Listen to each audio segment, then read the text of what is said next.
thing about this economy right now? Treats might not be market drivers as much as we thought. Also, a little bit later on, cats, love them or hate them. Yep, that old chestnut. From American Canine Media, this is Bark It Plays. From Dogs Angeles, I'm Kai Ruffstall. It's Blur's Day, the 33rd of November. Good as always to have you along. TBTL. Okay, no sounds, just words. No, I need words, not silence. Just give me words. I need words, that's how I communicate. I know everything there is to know about computers, okay? All the Twitters, I know them. Well, there's that fine line between, showing emotion and being a hot dog. Hey, I want to dance with somebody. Oh, boy. Who keeps putting Twizzlers in the fridge? is it Sarah? Crystal. Crystal does She it. likes some cool Okay, like well, Crystal, you and I are going to have another Twizzler talk. www.this and www.that. Let's www.explain it. Well, all right. Hello, good morning, and welcome everyone to a Wednesday edition of TBTL, the show that just might be too beautiful to live. It does take time, and it is a pain in the ass. My name's Luke Burbank. I am your host. Here comes me, this millennial podcaster. Coming to you once again from the medical district of Houston, Texas. Houston, we have a boner. Where let's see, it's hard to tell down here in this part of the Gulf Coast what the temperature is by looking outside, because it's cloudy, which in a lot of places would mean, it's not that warm out. It could be 140 degrees right now in Houston and cloudy.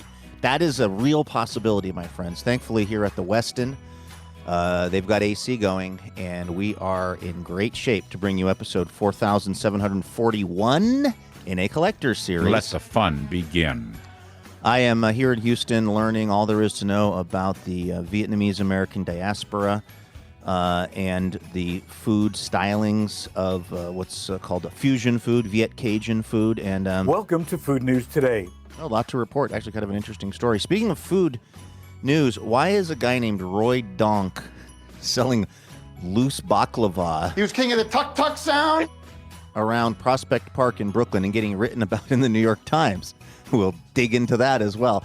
And we'll chop it up with this guy, longest running Cobro of the show, maybe best known for his depictions of the tall ships and also his brutal, radical, sometimes off-putting levels of honesty. You are, to me, when you're working, an innocent champion of honesty. He's Andrew Walsh, and he's joining me right now. Good morning, my friend. Good morning, Luke. Just got a flyer here from my local Eagles chapter saying that I need to renew my membership. Should I renew? I assume that you are in major arrears. How can I be in arrears to something I don't use? Like, I am majorly sideways with the Eagles, but not in a... Do you really want me to explain it, or do you want to just go back to the flyer? Oh, I don't really have anything in the flyer, to be honest with you. I just happened to notice here. My internal dialogue doesn't matter. I had no point. It's been sitting on my desk as a reminder to renew myself, and then I was going to throw it in the garbage, and I thought, I'm not going to forget to renew, right? Like, I leave things in my life. I leave things in my inbox that annoy me, and I leave things on countertops and desks that annoy me. I like clean surfaces, as you know, but sometimes you have to leave things there so that they get under your skin and then you take care of them. But this time, inertia wins out. I'm just throwing the damn thing away, and I trust that I will pay my dues the next time I'm there. As far as you're concerned, I mean, I was teasing because I would assume that you're not really a member of the Eagles anymore, or are you? I don't know. Well, here's the story.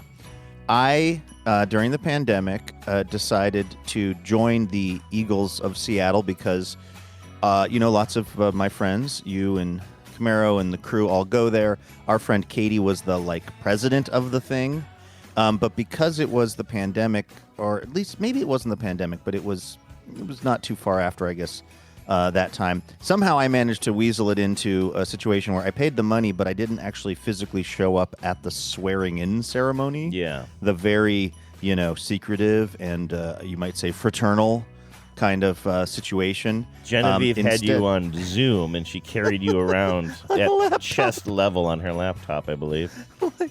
I can't ever not think of the Arrested Development situation where Martin Short is being carried around. Oh no, I think I think the better example from Arrested Development would be when George Michael Sr. is on house arrest, and he has what's his name? Super Dave goes around being his surrogate, right? And he's got a camera. The thing on is, his head. the last time this came up, I made the Martin Short reference, and you made that reference, and you are correct. That is more apt. I did sometimes yell to Genevieve, "Shoot me!" But she refused to throw the laptop because it would have broken it. So everybody was very nice and allowed me to be sworn in as a member in good standing of the Eagles, even though I was doing it by remote.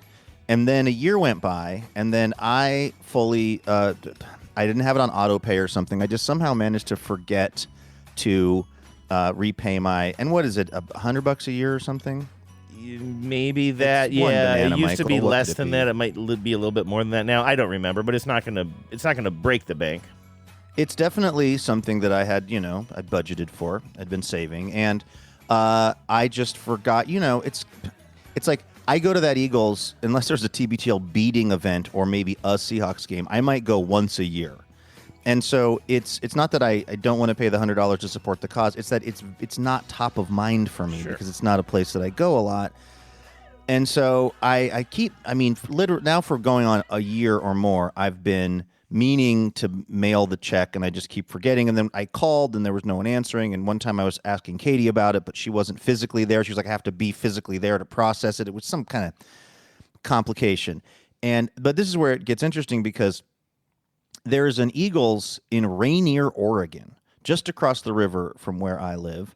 And it is an awesome spot, in my opinionation. It's on the Columbia River, the mighty Columbia. It's got a great kind of deck area that sits out kind of almost over the river. They've got karaoke. They've got little slot machines, little games of chance. It's a lot of things that I tend to enjoy in the world. And I was going there for a while when I was a member in good standing with the Seattle Eagles. And then at some point, I got a call from the Rainier Eagles saying, do you want to join here? You can't just keep coming here just as a Seattle member. Or somehow they wanted me to join the Rainier Eagles. Which makes sense, right? Yeah. My sense is I was going to have to, what's the word I'm looking for?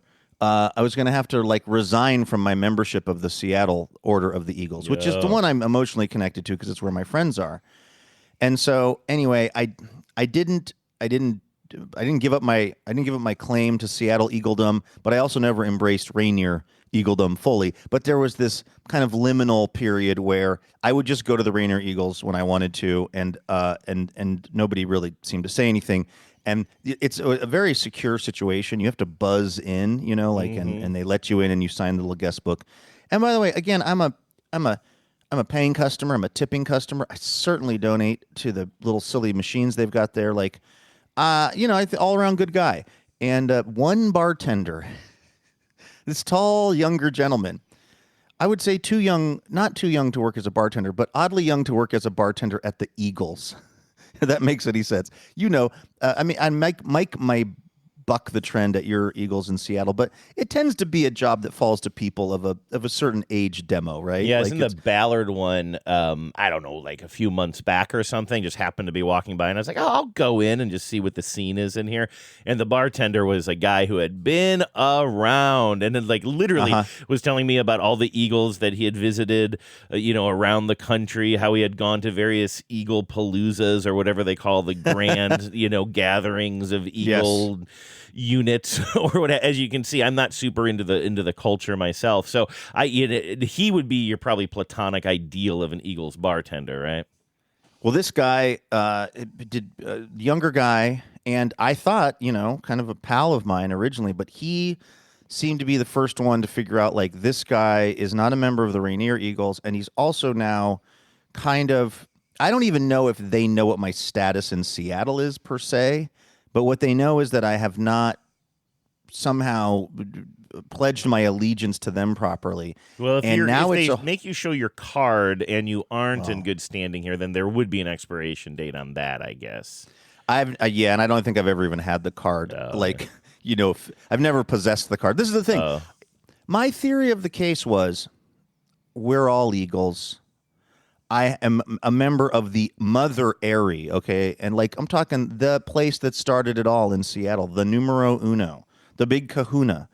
And yes, am I a couple of months behind on my dues? Maybe 1 year behind on my dues? Sure.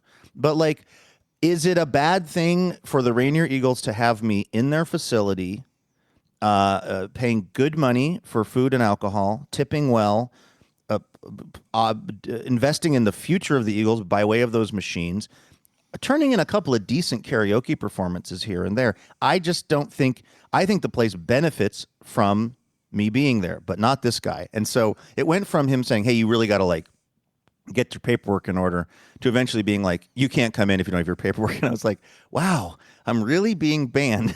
I'm really being turned away. I was like, okay.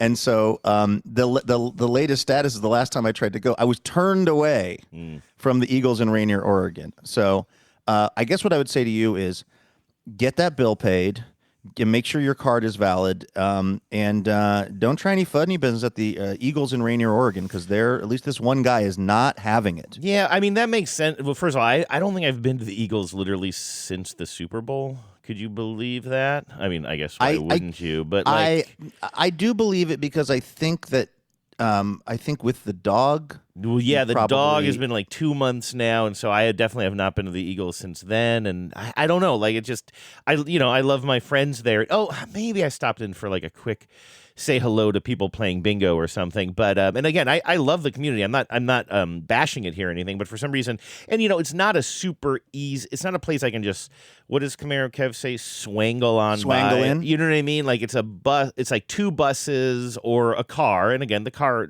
ride is not super expensive if I take a Lyft or something like that. But it's not like a bar that's right around the corner from me that is just like an easy transportation issue. It's going east-west in a kind of weird corridor that is not super convenient. And so like, I'm not there all that often, but I still, I'll happily pay my dues or what have you. I don't think I knew about all this issues you were having in your Rainier one. Although, it does make sense. I mean, of course, this is the epitome of the difference between you and me. You think that like, well, I pay for my food and I tip. Why should I have to pay dues? But then it'd be like, well, then do you think nobody should pay dues, or that should just be you? I think nobody should pay dues. I think everyone should tip as much as I do and lose as much as I do in the machines, and this thing would be golden. I just think that then there are literal laws around what you can and cannot do if you're a private club, the way the Eagles are. I see. Okay. You know what I mean? Like, it's a very argument. specific thing. Otherwise, you've just turned the entire Eagles organization into a chain set of bars, right? And it's not that. I mean, and again, I'm not somebody who's here. I wouldn't be part of a fraternal order if my friends weren't already in it or something. I'm not like somebody who maybe buys into listen, it's an organization that had an auxiliary for women up until very recently, 2000s. That's why I'm not paying the dues, Andrew. And so that's why so it's not like I am protest. I'm not like fully into it, but I just do feel like, well, if you are going to run a private club organization that has to follow different rules and, it has all kinds of regulations, not just from the parent organization, but legally as well, as far as how you run your organization. It's not just a set of McApplebee's or whatever, you know what I mean? So people have to pay their dues. Ooh, otherwise, now you're on to something. Actually, when you're here, you're McDonald's, McFamily. Applebee's. Wait, no, that's also the wrong one. That's Olive Garden. As I often say, Andrew, I wouldn't be a member of any club that would have me. Yeah. So That's anyway, I'm kind of with you. original. I'm not. I don't think you would probably be going to the Eagles either if it weren't for our group of friends. So I didn't. When I brought this up, Luke, I literally just had nothing to say. So I was like, I wonder if I should renew my Eagles. And now that's here how we the are. show works. But my I friend. heard but from the very get go, I could hear the kind of hiccup of irritation in your voice, knowing that there was some underlying thing, which I literally had no idea about. If we have talked about this, I do not recall it. I think for me it is I don't yes I like the idea of the Eagles and have been going to it with Camaro Kev's parents or because of Camaro Kev since for 20 years. Oh yeah. We were going even I think maybe before it was even in its current spot. But so I like the idea of it. I don't know enough people out where I live, and I don't go to the one in Rainier enough to become it would be weird because it would be basically me just kind of. There's something about joining the one near where I live and making that my full-time kind of place that seems a little something or other to me.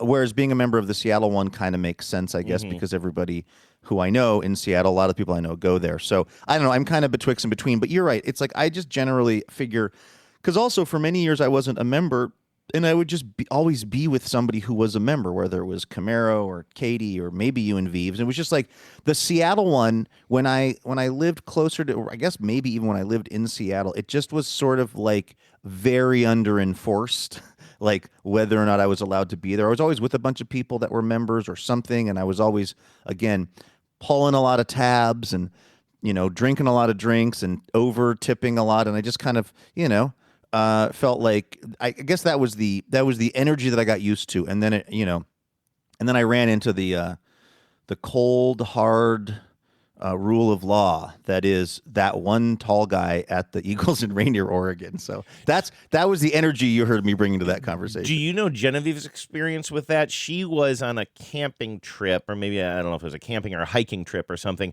out in some part of more rural Washington. I want to say somewhere further east than here, which is pretty easy to do because almost everything is further east than here.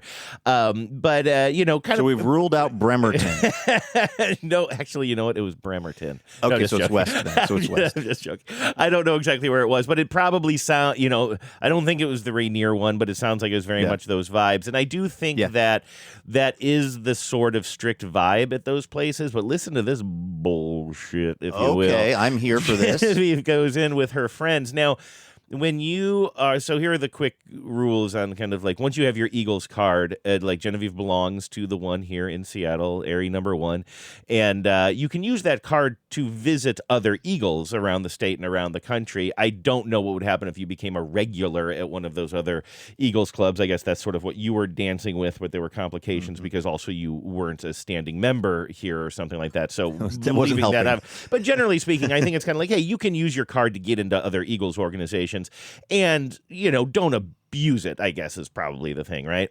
And also, if you are a member of an Eagles, you're allowed to bring some friends into the Eagles as well, even if they're not members, but they have to sign in, right? And they have to keep track of that. And again, that's something that's actually, I think, legal. That isn't just like, hey, we want to know who's in our club. I think that is because of liquor laws and because the laws are different for club organizations or whatever.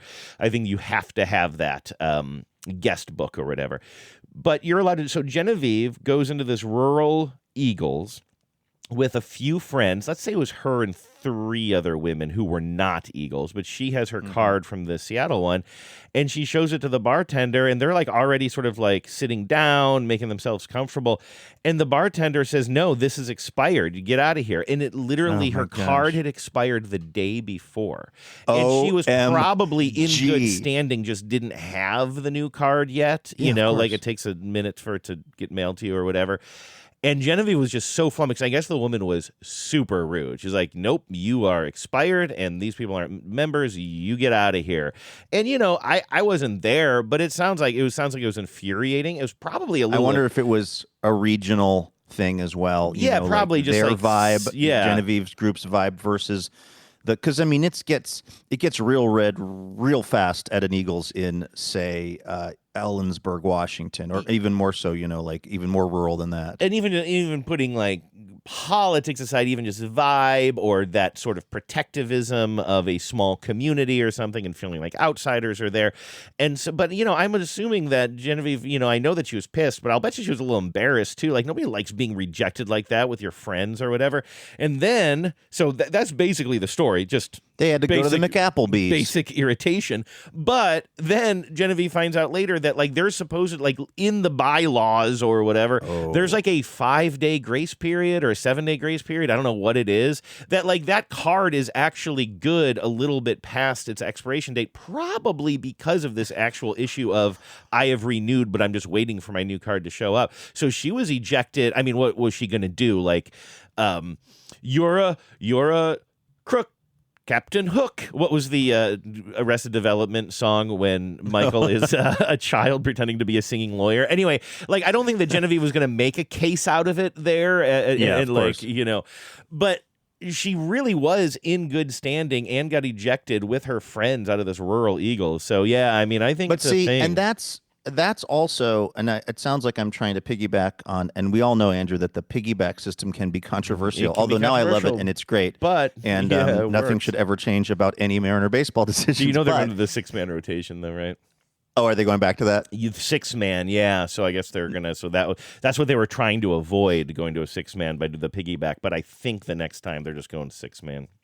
I mean, again, it's as long as they keep winning. It's amazing how much of my criticism gets fixed by winning. As Al Davis said, just win, baby. But I'm not trying to piggyback on Genevieve's story because that's a legitimate story of like Genevieve being in the right and this person being in the wrong. But this is my larger thing. As we know, things like the Eagles and the Elks and the, probably American Legion, that one's a little more associated with, obviously, military service. But these fraternal organizations, my sense is, and I could be wrong, but my sense is that the struggle for them oftentimes is to get younger people involved. Now, so if you have 3 younger people or 4, Genevieve and her friends, showing up to an Eagles, they're to presumably drink alcohol, which is good for the local economy of that Eagles because they'll be tipping and whatever for that bartender. And also just to expose more people who are, again, younger in this case is anybody under 70. More younger people being in the Eagles seems like a more better thing for the Eagles overall. And that's the part of it, too, that, like, I just feel like they should really be trying to take lost leaders wherever they can of, like, letting, again, not belligerent or overly drunk or annoying people in these places or allowing people to take wild advantage of it. But it seems to me that when it's kind of on the line, they should default towards trying to be inviting to people because that just helps more people get an experience with it and then more people become members of the Eagles and then the thing gets to go on for years and years. That's my general thought around the thing is like, why would you ever kick people out of here unless you really, really had to because of some behavioral thing?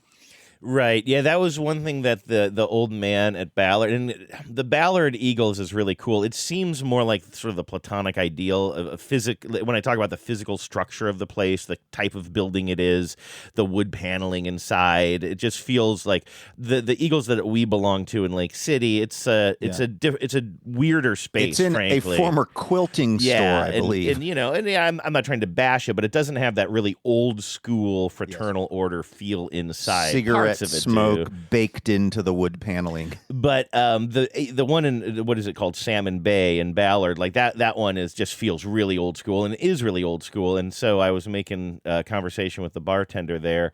And like I said, he was like this older gentleman, again, sort of the platonic ideal of a Eagles bartender, and kind of almost saying like, yeah, I was the president like 7 different times. I told him I'm not doing it again. Like one of those guys who like kind of kept becoming president because nobody else was doing it. And then I don't know, like, and I don't know the ins and outs of Eagles stuff. Like our friend Katie, who's also listening to this right now, is probably like pounding her steering wheel because she knows all the ins and outs because she was the president of our chapter for so long. But like, I don't know the advantages Katie, of like, I where guess, were you when I needed you? I'm sure I was getting kicked out. I'm sure she's done a lot. I should have sent a bat signal up that Katie could have seen. Yeah, it's just like Katie's profile up in the sky. But all of that is to say, I'm making small talk with this guy, and like he's sort of talking to me like I know the ins and outs of like what's good as far as membership, what's bad, and I'm kind of like just faking it the best I can. But he mentioned something about the younger people, like we need younger people or whatever. But then he says something without going into detail that was so curious that lives in my head. He's like, yeah, but then you get the younger people. And again, when he says younger, I think he means probably 45 and below. You know what I mean? Like I'm almost 50 and my guess is he considered me one of the younger.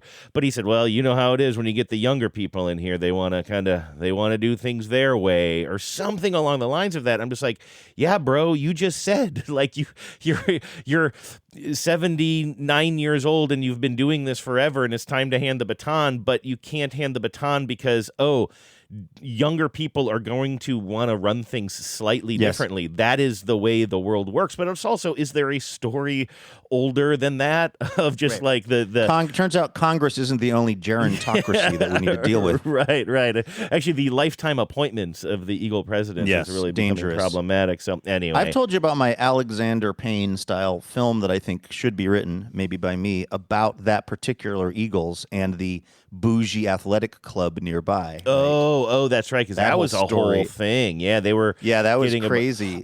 Actually, damn it! Now that you bring that up, no, that's not what he was referring to. Because I even think I said, "Are you talking about the parking lot issue?" And he said, "No, not those people." But I'll let you explain what we're talking about here. That's an interesting story. It does feel like it could be an Alexander Payne movie, don't you think? Along the lines of Election or one of those things where you've basically got this very fancy health club in Ballard called, I believe, the Olympic Health Club, maybe, or something. I think you're right. Yeah, and they've always had issues with enough parking for their members of the club.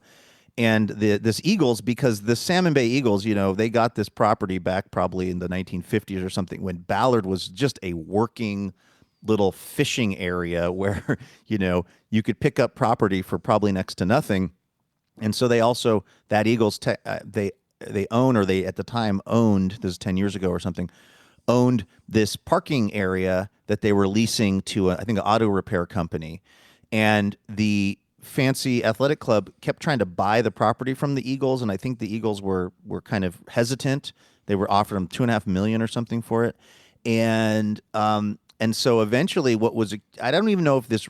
I think this did happen a little bit.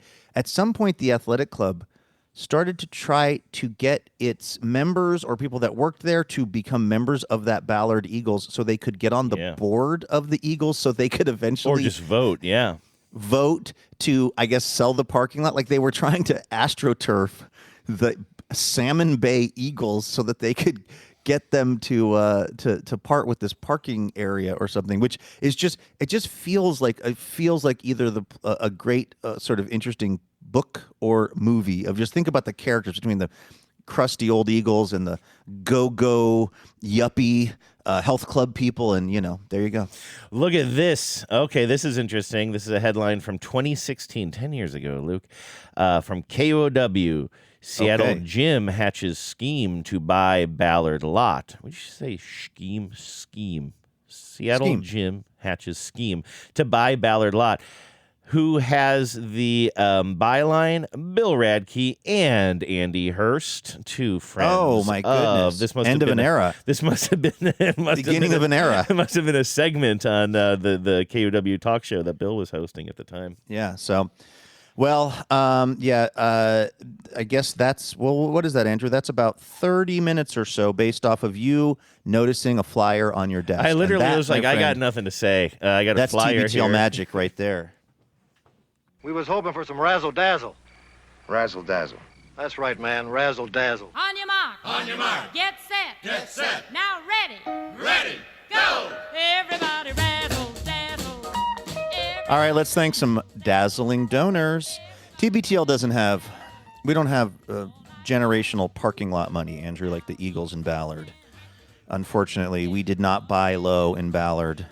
And so what we're doing here, our financial model is voluntary donations from the listeners. And it's working, at least thus far, thanks to folks like Julie Kumasaka, who's in Marysville, Washington. Julie says, you always get the name pronunciation right, but just for fun, it rhymes with Pumasaka. Yeah. Why would anyone sock a puma, Andrew? I don't Actually, you know know. what? That would be it's probably what you're supposed to do. If a puma is coming at you, you want to get large, you want to make noise, you don't want to run from it. You want to keep facing it, and if it gets close to you, you want to sucka it. I don't think that's true. I think you want to I think you want to outrun it. Oh, right. If you can outrun a puma, then yes, definitely outrun it. Mm-hmm. I think that's what you're supposed to do. Try to outrun the puma. Just see how fast you are. Yeah, let's test that. I mean, it is counterintuitive. Like, same thing with sharks. I don't plan to ever be in the water with a shark, but the word on the street is, if you're in the water, I guess if you're scuba diving or something, and a shark approaches you, do not try to swim away from it. And also, they're like, look it in the eye. And I was like, look it in the eye. Look it in the eye. How do you look at it in its dead, prehistoric side of its face? Yeah, which eye? Yeah, 1 million-year-old eyes. What? No, I don't like that. Sit down with it. Invite a mediator along. Exactly. How do we get to yes, Mr. Great White? Julie says, long-time donor, first-time dazzler here. Julie, thank you so much. I was inspired to level up when I thought about how different my life would be without TBTL, Luke, Andrew, and John, and all of the tens. It's truly a little terrifying, like a shark that you can't find its eyeballs. Thank you all for being such a positive part of my... Yes, those are... I want people to understand, not having TBTL in your life is like being attacked by a shark. It's the same level of danger. Thank you all for being such a positive part of my existence. You matter, every last one of you. I want to hug this show and never let it go. Oh, that's a good reminder. I got to bring that drop back.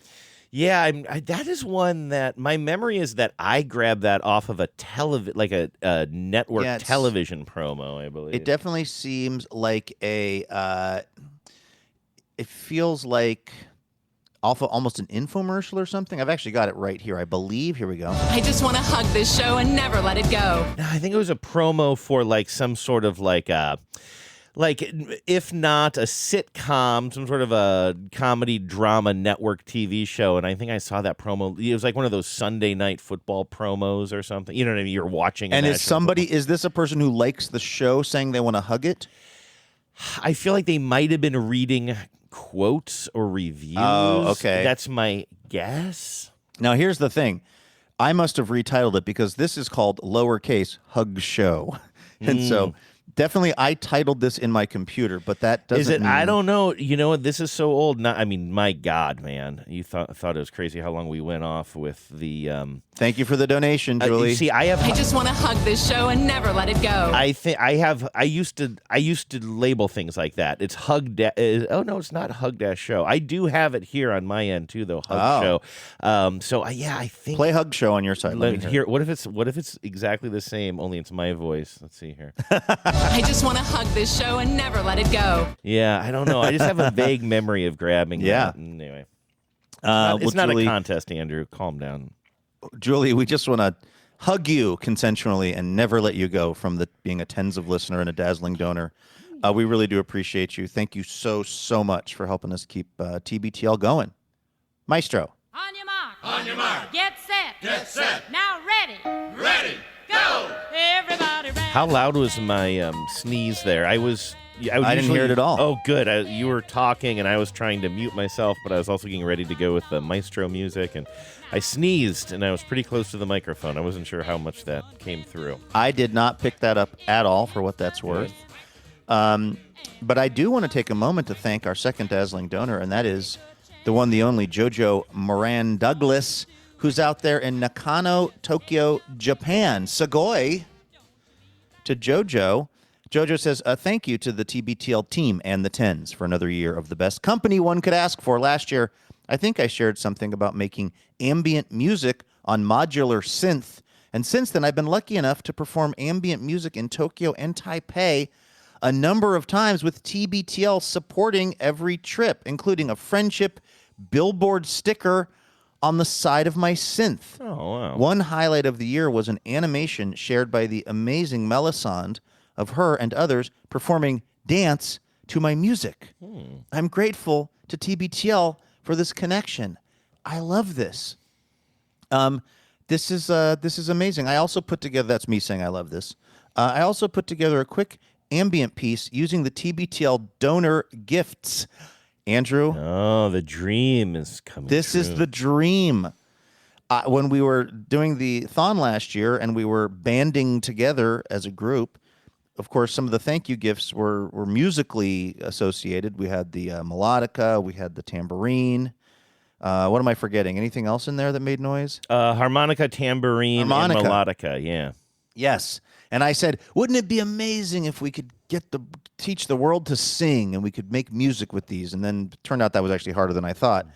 But Andrew, do you happen to have this in front of you? Would you be able to play us a little bit of this song? I also was wondering, do we want to go out with this today? So it's this 10-minute long 10 minutes. Yes, let's go out with ambient, but probably not the whole thing. But he said maybe we can needle drop it kind of about halfway through or something like that. And I was thinking maybe we go out with it. I'm not trying to withhold here, but I sort of thought that would be kind of a nice way that we can really let it. Well, why don't you also? More. Do we want to let the listeners further behind? I thought you were just going to be like, Andrew's clever. Andrew's clever. He has created. Well, no, I see what you're doing there. He's solving. You're solving two problems, and I'm solving a third problem, which is we had nothing to talk about for the rest of the show. But now we've got it. In the 10 minutes that we have left, you and I are going to have issues filling out the show. We literally have not gotten to anything on the show sheet for the past 2 days. But no, go ahead. I'm fine with it. It's easier for me to just like air these things out than not. And also, I think it's a public service announcement to the listeners a little bit. Let me finish with JoJo's message here, and then just so it doesn't get too far afield of our chatting, and then let's go out with JoJo's ambient piece made by using the TBTL thank you gifts. It's, by the way, the piece is titled "All of That Is to Say." All of that is to say. Do you know that people have really identified that as something that I don't know if it's just you or us, if it's something that we say a lot or if it's just something that you say a lot. It's not something that I've noticed, but lately I've seen more and more references to all of that is just to say as a sort of TBTL-ism. I think it's a verbal tick for me. I think by the way is a big verbal tick for me. I think maybe my most repeated, it's a little transition for me or a way for me to kind of, I guess, essentially say this is an aside. Oh, by the way, Andrew. Oh, by the way, it's because we're on one conversational path, and then I'm sort of moving to a different one, and I'm saying, oh, but by the way, and because we do that so often on the show. But I think I also say all of that is to say a lot to try to sum up. So then I found that we've gone down that path. And now that path is just dead ending, and there's just like a puma standing at the end of it. Right. We got to go back to the original path. That's when I deploy all of that is to say. Sure. Jojo says, if anyone is interested, you can find it and links to SoundCloud, etc. on my Instagram, which is at @J_J Moran, which is MORAN. So at @J_J Moran on Instagram. You can get all of JoJo's stuff. Let's see. Here's to another great year of TBTL, some Mariners wins, and frequent use of the slab jacking drop. No, I don't so know if JoJo we was the have. person who did Barterfly? Too? Yeah, It's JoJo has a departure. Yeah, I guess so. Yeah, I played Barterfly on my 50th birthday, Andrew, for Becca's family. Did you karaoke it? No, they're big Simpsons folks. And like particularly her brother Jeff, Becca and Jeff probably have more Simpsons references committed to memory than anybody I've ever met. And I said, well, what about the Bartman? And they said, of course. And I said, what about the Barterfly? And they said, huh? And I found this and played it for them, and they were fully impressed.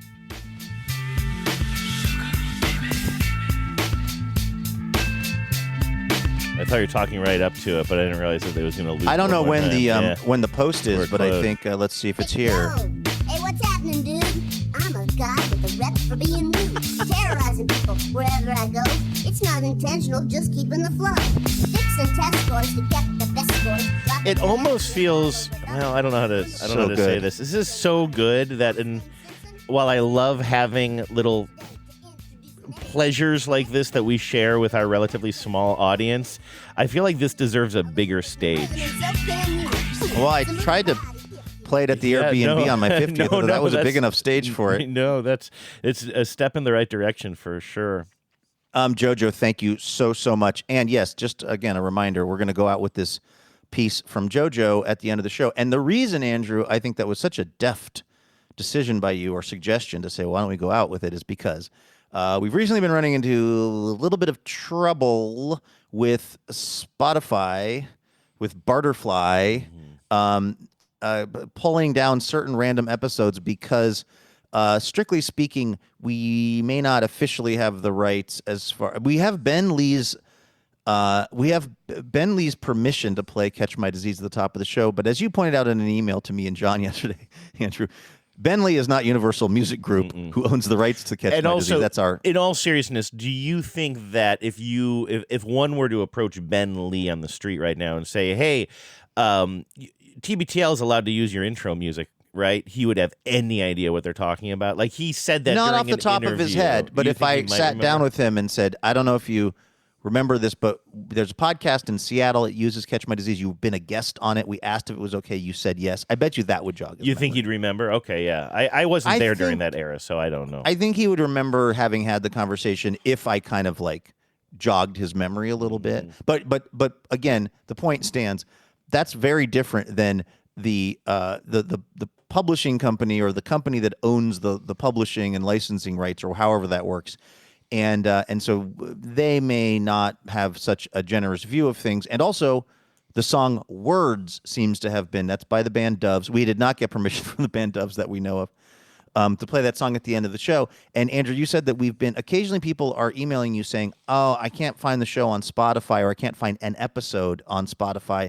And it's because we're getting dinged for using Catch My Disease and Words. And so what we were talking about yesterday over email was, it's really hard to think about how the top of the show would work without Catch My Disease by Ben Lee. It's been the theme song since day one. This has been thousands and thousands and thousands of episodes of the show. Words by Doves is a little bit more fluid in that we didn't use it for a long time. We went back to using it. I like it, but if we were going to try to reduce our exposure by 50%, I definitely would throw Words out of the boat before I would throw Catch My Disease out of the boat. And so we were sort of just having a very, very initial conversation about maybe going with something else. But Andrew, here's the thing. I was thinking, yeah, but anything else we end the show with is going to be, unless it's, I don't know, like Camptown Races or something. Well, there are like, some what can we even use? There are a bunch of songs. There's like a YouTube library that has a bunch of songs that we use. In fact, I have a whole folder full of that music that we use during like TBTL-a-thons when we need some sort of audio spackle before we start our live feed or something like that. So there are options out there that are either free or affordable that are music. I don't want to, we won't turn to AI for this, certainly, but there are things. Speak for yourself. You can, like, for example, everybody's favorite TBTL community calendar music. I mean, we can go out with this what would be the problem with going out with this every day? But is this the Antiques Roadshow music? No, this is Dixieland Strut by Albert Behar, and I got that from the YouTube library. Dixie Strut, what could be wrong with that? We're allowed to use that. Was Turkey in the Straw taken? We're allowed to play this, I think. I use this as a little jazz music at the end of the old Hey Dummies videos or whatever. I like this. Yeah, so there is stuff that is listenable that we could like kind of choose to go out with. I don't know how we could have JoJo write it. Yes, exactly. I don't know. Or we could go out with Barterfly every day. I don't know if I want to lock into any one thing, but I did think when I was picking this Dazzling Donor message yesterday, I thought, oh, well, we can go out with JoJo's song, and then maybe that could also transition us into mixing it up a little bit at the end of the show. I don't think this is going to really solve our problems because we're getting dinged from both. But what is happening, and I responded to some listeners this past week saying, hey, what is happening to the shows on Spotify? They're appearing and then they're disappearing after 2 days. And I was like, I don't know. That sounds like a Spotify issue. But then I dug, because it's fine everywhere else. But then I dug a little bit deeper and I kind of clawed into our Spotify account as podcast creators. And it says, oh, yeah, we've been flagged literally 4,100 times or something like that. They're just going through our back catalog, finding all kinds of music that you guys used to play on the radio and because Spotify is a music service, maybe they are more specifically focused on this. But unfortunately, this seems to be the way the world is going. And so I don't know if removing Words by Doves really keeps our show up there. But what Spotify has been doing is it's been saying, hey, you got some music in here, and then I've been ignoring it, and then they take it down after 2 days. So that's actually if you're a Spotify, if Spotify is how you get our show, and you can't find an episode, you might have to look, over at like some other, place where you get pods, or you can always go to tbtl.net. That's the thing too. every single episode I think we've ever done, right? Pretty much. Oh, no, literally, yeah. The entire archives are there. But although I will say, as a podcast user, it's not going to be, if you're on your phone and you're going for a jog or something, I understand why listening via a website is not going to, serve your needs maybe as handily as a podcast app. But I use Pocket Casts if anybody is looking for a new one. Like Pocket Cast is a free one that I've been using for years and years and years now that I love. I know that, most people who I think have iPhones, I almost called them Apple phones. Most people who have iPhones probably use the native browser as well, or the native podcast app. Right. So I go back and forth on this, Andrew, between thinking this is an existential threat to the show, or it'll be okay. An opportunity. What about this song that I pulled? This I have a whole folder of rights-free music we're allowed to use. This is House of Mango doing Surf Ninja 3. And the fact that this is in my folder means that this has already been approved by me at some point. Surf Ninja 3 this is, Luke. Mm-hmm.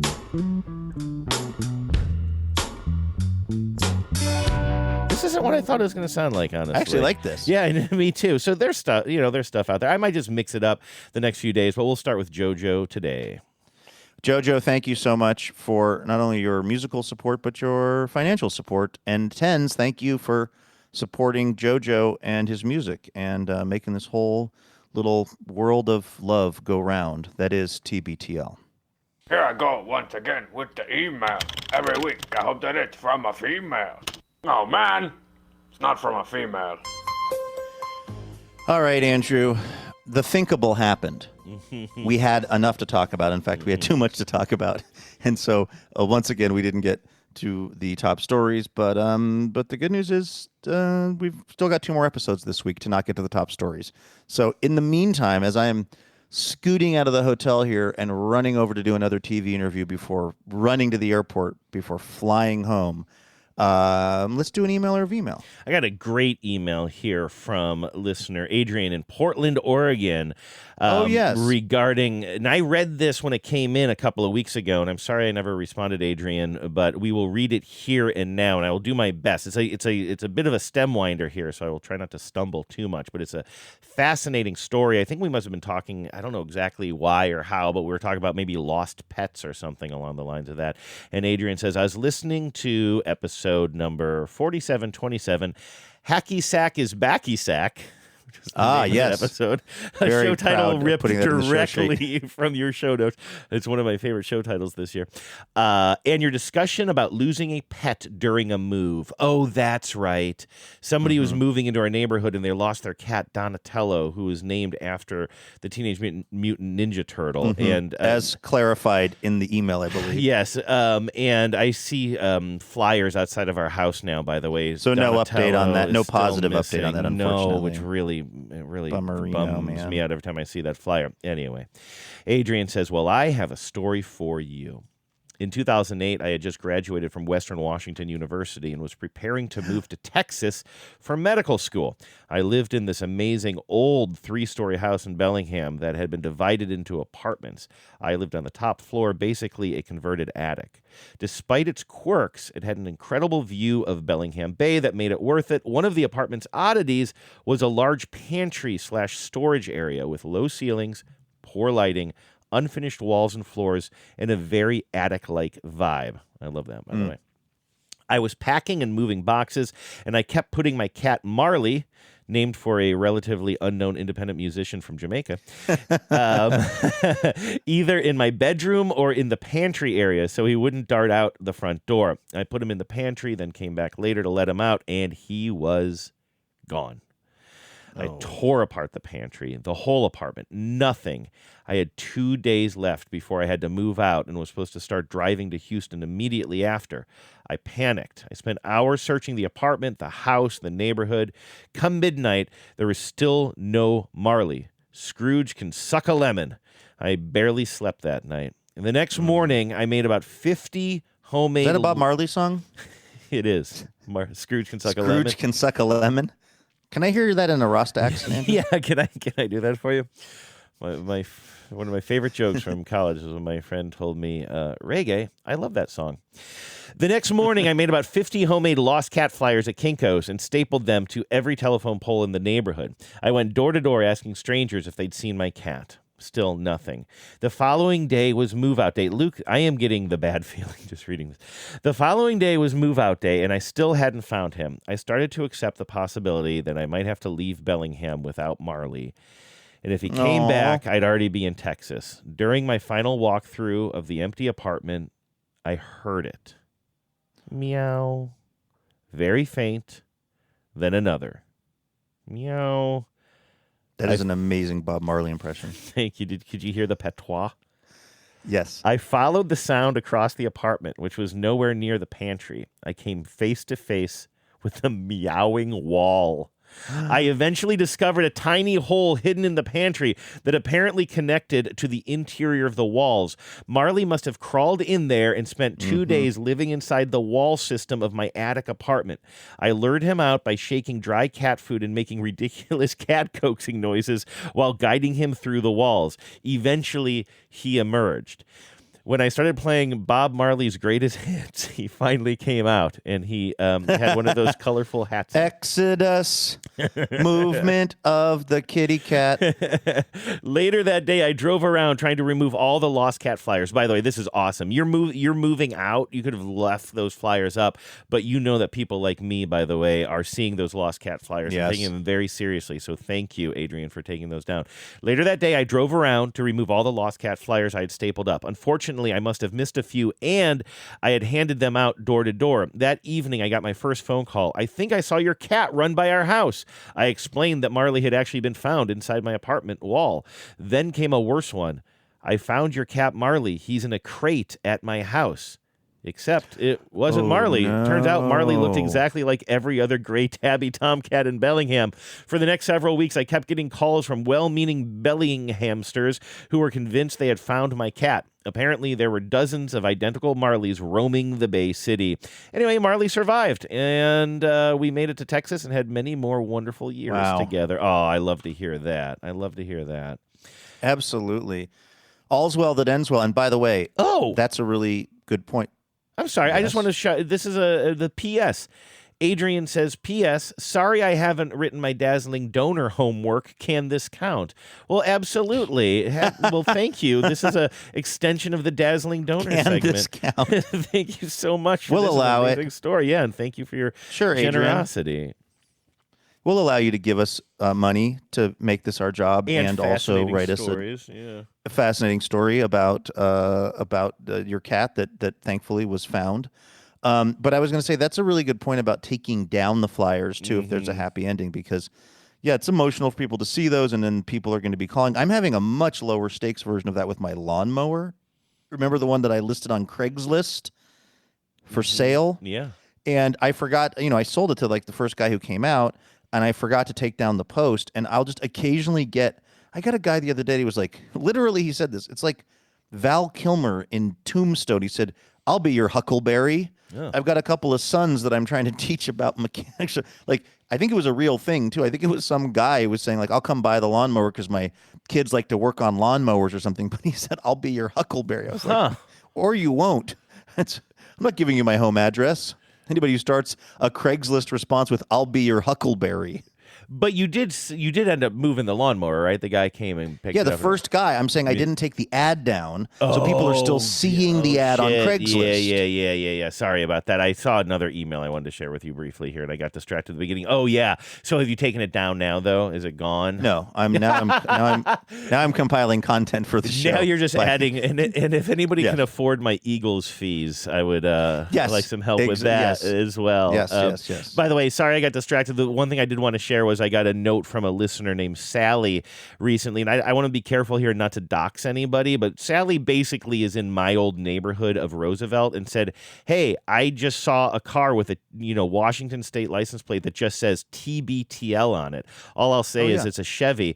That's me talking there, and Sally thought that maybe it was me, that I had a TBTL license plate. And Can you imagine? To quote The Simpsons, "Disco stew, don't advertise."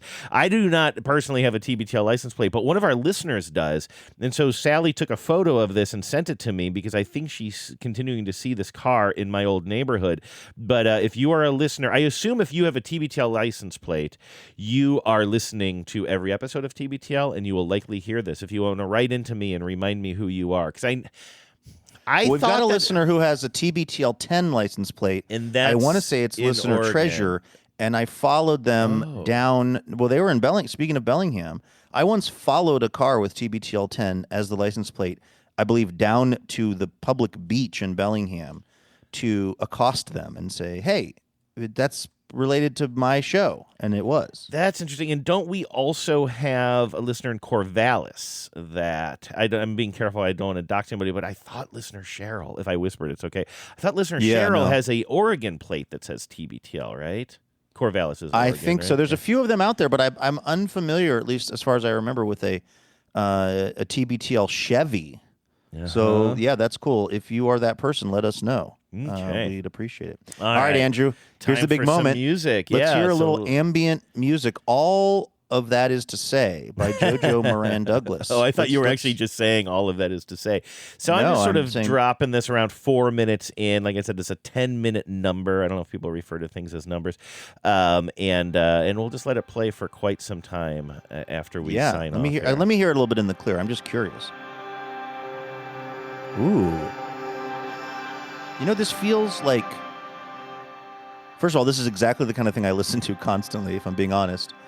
And it also feels hopeful. Like, I like that airy. It's atmospheric. It kind of feels like better things are ahead. Better shows are ahead. Shows where I get to the top story are just around the corner, Andrew. I'm adding something to tomorrow's show sheet right now because this reminds me of something that I've been hearing in a radio commercial that I actually need you to litigate. Okay, great. I love about there's nothing I love more dropping. than litigating things as a non-practicing or licensed lawyer. Yeah, so I need your opinion on something that I've been hearing on the radio. It's driving me crazy. It didn't occur to me until right now that you're the perfect person to address it on this very podcast.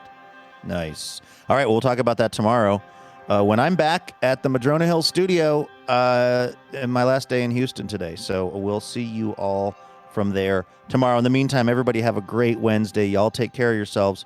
And please remember, no mountain too tall. And good luck to all.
power out.